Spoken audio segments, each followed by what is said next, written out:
and an 1/8, and that's ready to rock and roll now. That's ready for the carburetor. So I'm going to make a start on the carburetor, simply because it's right in front of me, and I've got the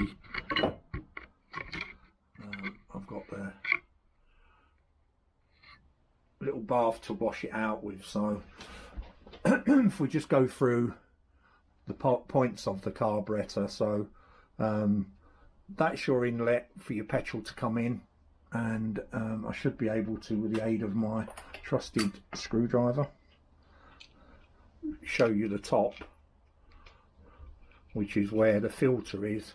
You can't actually see what I'm doing. It's, again, it's really hard to try and show you what I'm doing when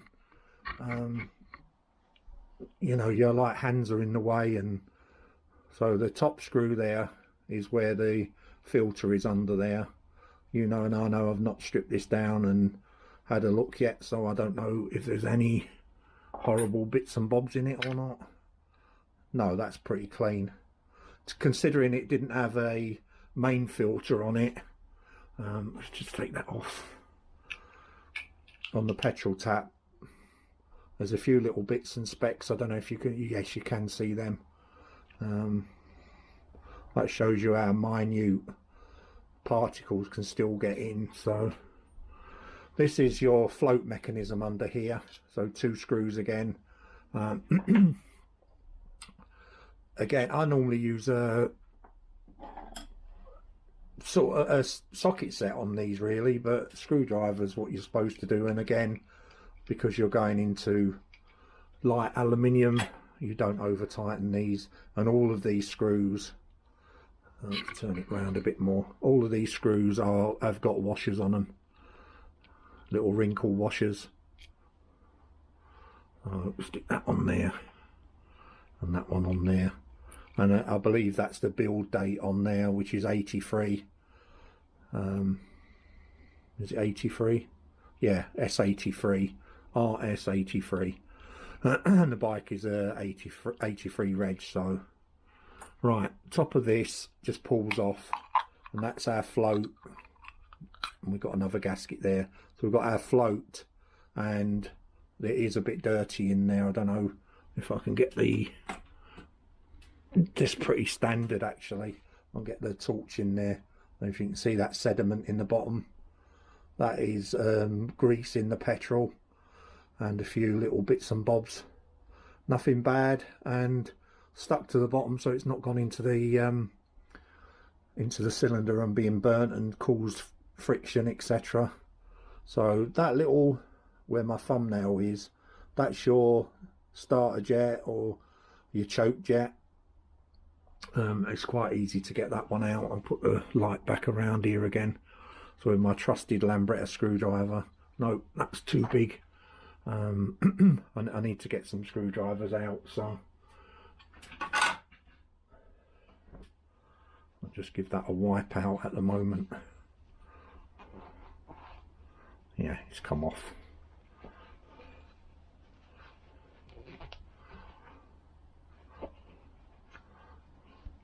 That gunk at the bottom. We'll do the jets in a minute anyway, so we could still use the same screwdriver and take the choke plunger out. That's one I've done up quite tight. Shift that around a bit more so you can actually see what I'm doing. So I'm just undoing the choke screw, and it's got a plunger in there with a rubber cap on it. Still in there. Spring loaded. What that does is it blocks off the jet, which I don't know if you can see inside there or not. I'll get my torch in there again, see if you can see. There's a jet that is open at the moment, and it basically comes from there through that jet and down, back in, and enriches the mixture while you're starting it. I don't know if you can see them in there as well. They are the feed holes for petrol going into the main jets. I've seen Italian guys open them holes out, which probably you might need it if you've got a super duper charged up, you know, big CC engine, etc. This is standard, so I don't mix with anything that a manufacturer's made up. Who am I to go against what millions of pounds have worked out works? So right, we can take the slide out as well with 2 screws on here. This device here is what goes into the pump and pulls the pump. So you're pulling, when you open the throttle, this is actually actuating the pump, and there's the mechanism. Where has it gone? Can you see that hole in there? So that's actually round the wrong way, so that needs to turn round. I might have to, no, it does it. Right, that's how it looks like in the bike, and this tube goes in there, and then you're pulling on that bit with the throttle. So that's what gives you your pump action, how much it's pumping oil. Right, so we're going to undo the 2 screws that hold the slide in, and we will check against what's supposed to be in here jet wise. I just want to wash the outside of the carburetor down, hence that's why I'm stripping it down at the moment. Alright, so we're out there. Yeah, so we've got our slide and our spring, and if we can read that, which I can't without a light on it, 432-4 that says, and I'm pretty certain that that's not what's listed down. I will check. I'll just stick that back up. I don't want to lose springs, etc. So there's our slide. There's our tick over screw. We can screw that out.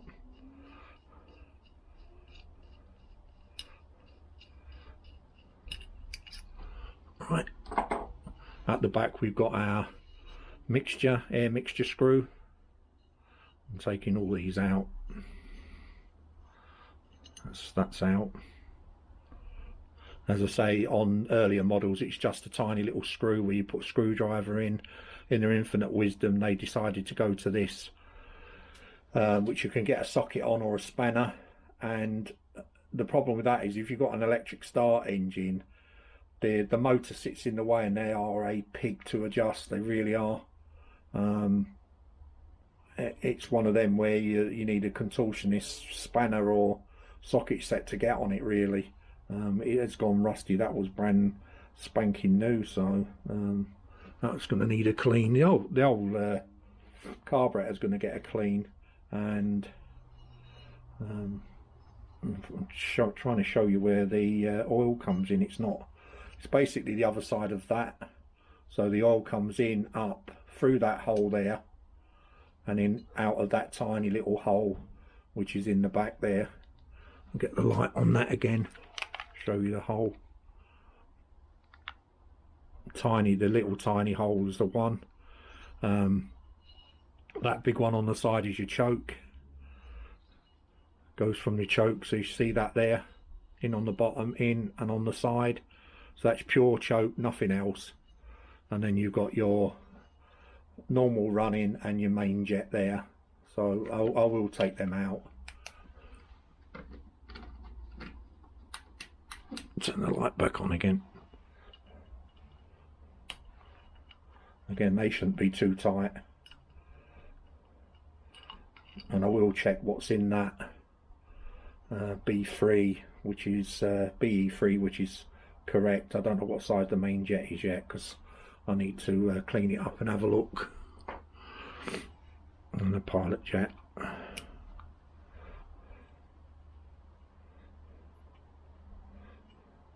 don't know if I can see what's written on that.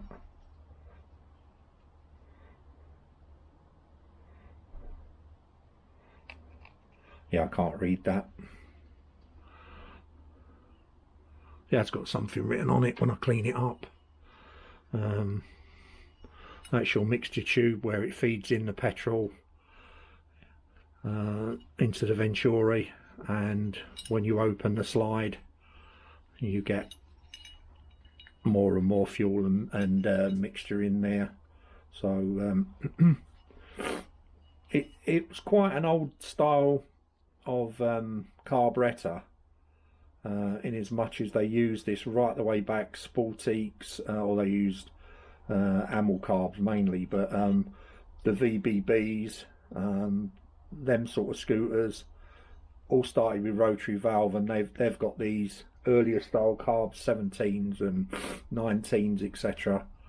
They are in effect the same carb, just with a bigger Venturi on them. Some have got slightly different layouts. Have I got? Yeah, I can show you one. I'll go and grab one from the floor. I've got, again, probably about 10 or 12 of these carbs hanging around. I'll show you the PX type ones. Excuse me while I get up. There'll be an SI20. There's one there. Oh, that's another 24. That's a 24, sorry. I think that's off one of my old rallies. Right, let's grab this one.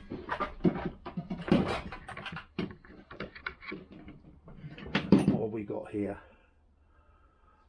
Ah, I seem to be collecting 24s. I'll just move the camera a sec because I've got another truck there looking at me.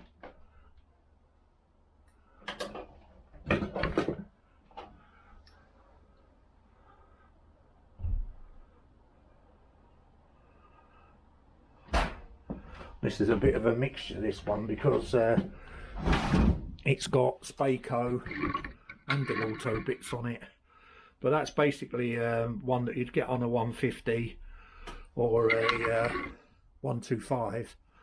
That's an SI20 20D, and again it's got the little hole, your choke. It's the same layout. I mean, there's a air mixture screw there, same, you've got a slide, same principle. I don't know why it's got Spaco bits and bobs on it though, because that cover, I'm not saying it's all Spaco. Somebody's built it with bits and bobs on it, so hey ho, not going to be using it anyway. So I'm just a bit amazed that I've got so many 24mm carbs. It's ouch. It just seems like I've got quite a few. I have actually got a Spaco 24 there, I believe. Yep. So that's the Indian version that you'd get on the newer PXs. The only difference I can see is they've got a cutaway there. I don't know if you can see that. That's not on my carb, I believe. Yeah. Oh, it is. Sorry. It is on there. What it does, God only knows. Yeah, we've got jets missing from there, so I've got loads of jets, but and the choke's missing from that one. But that is definitely the Spaco version of that. So they're pretty identical. They're made under license, and most people, unlike the Lambretta carburetors that seem to have nothing but issues, I've not really heard any bad things with the Indian Spaco carburetors fitted to Vespa. So you go by what you come across, I suppose. But the only jet I've got to take out is the choke jet. So watch out for that rubber under there. That's a must. Make sure that's in there, or the carburetor, when you bolt it back in, can sit at an angle, and Bob's your auntie, you'll get problems. I'm just looking for some screwdriver bits that I can take that out with, because that screwdriver is too big, isn't it? Yes, it is. Right, what I'll do is I'll just get that. You don't need to watch me taking that out anyway. And I'm going to put the carburetor itself. I've got a little petrol bath. I'm just going to give it a wash, get rid of all the dirt off of it, and then we'll start when we've cleaned it all up, we'll have a look what jets are in it, and I'll check the jets against the recommended manufacturer's jets and see if anyone's ever changed them. It's something I never bothered to check. I say, and as far as I know, it's never been stripped down prior to me doing it about 5 years ago. So, right, watch this space. Bye for now.